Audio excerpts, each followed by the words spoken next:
Hello, everyone. Welcome to the Criterion Connection. I'm Wade. And I'm Joe. And we're here to talk about a Japanese new wave noir film. Yeah. A neo-noir. Yes, neo-noir called Pale Flower. Not Pale Flowers, Pale Flower. We kept on saying Pale Flowers every time we talked about it. Mm-hmm. And it's Pale Flower. It is by Masahiro Shinoda. 1964. 1964. It was a good year, I think. I wasn't alive, so I don't know. So, if you like noir films and Yakuza films, this is the kind of film you'll like, which is up my alley. Yeah. So, yeah. Yeah, it's, it was certainly, like,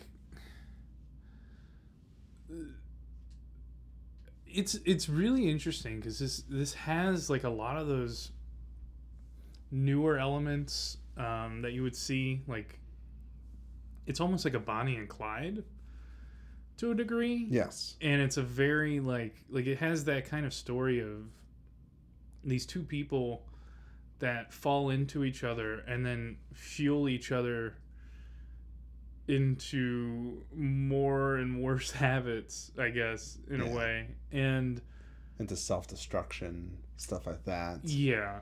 And the thing that sticks out to me more than anything, I mean, and it's interesting with the Yakuza angle and the gambling parlor, you know, it's very kind of seedy noir kind of thing.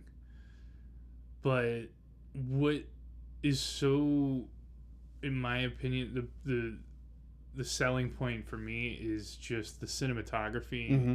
The shot selection, it's the placement, the lighting. There's so many interesting images. Like the Shinoda really like went for these interesting framing techniques for the shots, like shooting people through doorways to frame them. There's a shot where like I believe her name is Seiko. She is like following what's the character's name? Meraki. Mm-hmm. Following him, and there's like a scene of like she's looking through like a fence hole, mm-hmm. or just like kind of like a broken fence. Like really cool shots. There's a lot of them. Like it's honestly, it seems like there's something interesting to look at in every single scene. There's some either a framing device or the way they position everybody. Yes. And what's happening. It's just always done in a really visually interesting way. Yeah. And it keeps you interested throughout the whole thing, which a lot of noir films sometimes you get.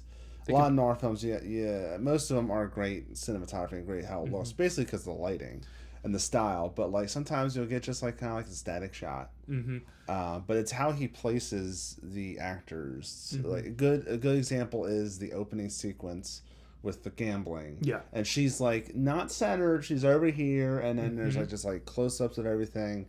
Really nice and sleek. What you want in a noir film, but it's also new wave. Mm-hmm. Of that era.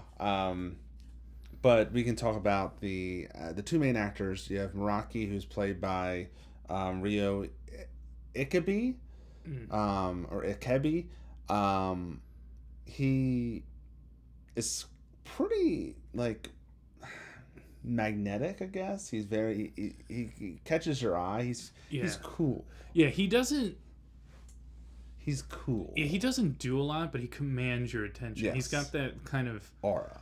The aura and like just an unspoken charisma. He walks into the scene and you know he's the main character. Yeah. Kind of vibe. And then you've got the actress. Do you have her name? Yeah, it's Mariko Kaga. Yeah. Who plays Psycho.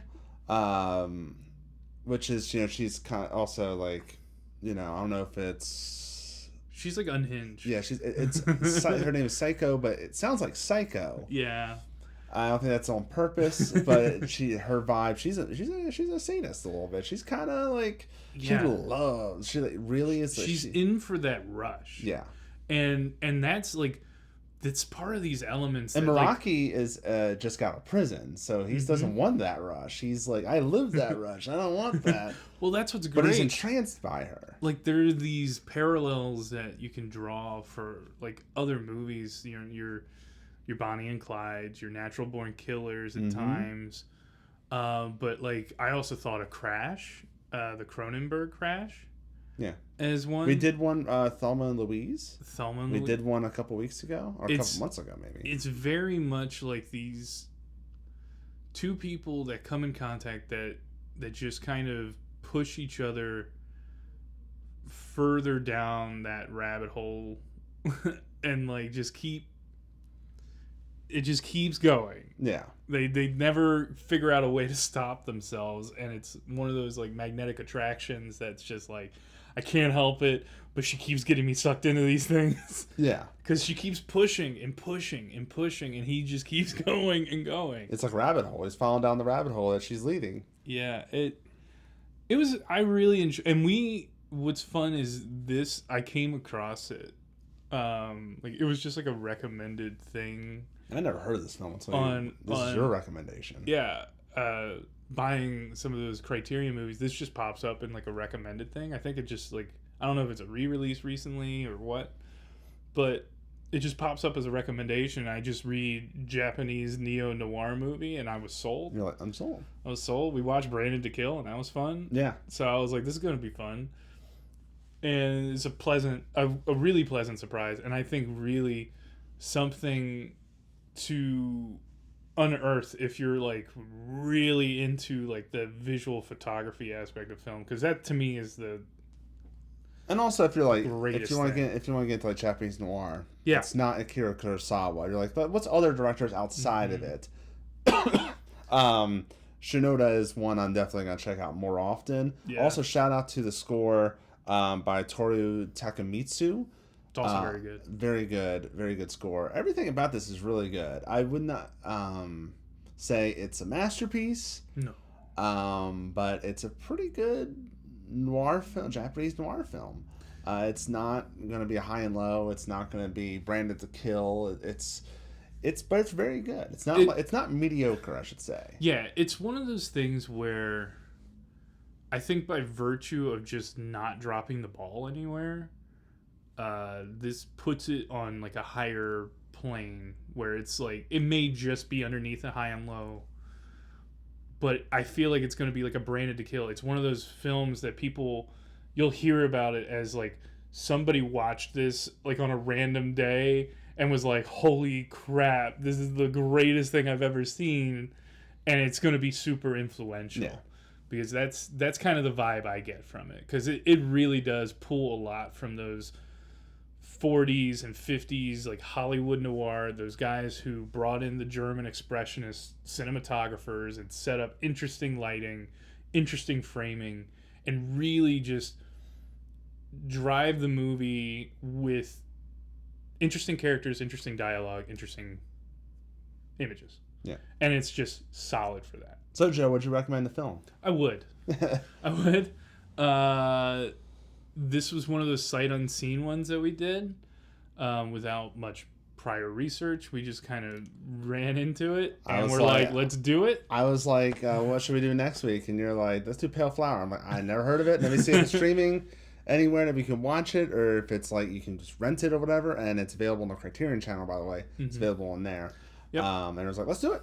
And you know, this is one of those like, I can't harp on it enough. Like, it's one of those movies that I watch that I don't know much about. I come across it, I watch it, and just the way the images are shown. Like, a big one for me is The Conformist from the early 70s, where it's just so beautifully shot that I'm just like, it's a shame that more people don't know about it. It's a shame that we don't do more Japanese noir films. I think we recently started doing them, like with Branded to Kill. Yep. I also recommend the film to the general audience. Definitely check it out.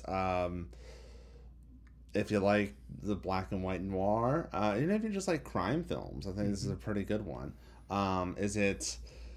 Is it the greatest crime film of all time? No. But it's a simple story of two people that are just not meant for each other, but they have that attraction that really brings out the worst. They're perfect and the best. They're perfectly imperfect for each other. Yes, that's perfect. Imperfect. And strangely enough, we do all these Japanese noir films. We've only done 2 so far. We have not done a Kurosawa one, I believe. Not yet. So maybe we've been teasing it for a while. Maybe we'll do a Noir November. Oh, that's so corny. But I feel like that might be a cool gimmick. We've only done American noir, I think. Yes. I don't even think we've done any others. I can't think. I just remember Brandon. Oh, we did Detour. We did, yeah. No, but we did Les Samurai. Les Samurai, you're right. We did do Les Samurai. But yeah, that's our thoughts on Pale Flower. I almost said Pale Flowers. I had to stop myself for a minute. We're here for Pale Flower. What's another Japanese noir film we should do? Since we haven't done a Kurosawa, what should be the Kurosawa we do? Maybe don't say High and Low, because everyone's going to say High and Low. Give us a variety, or any noir film, period. Because I just set up the stupid gimmick of Noir November out of nowhere. We might have to do it. I don't know if you all like it. Subscribe, like, share. You know the deal. This is 230 some episodes. You know the deal at this point. So until next time, I'm Wade.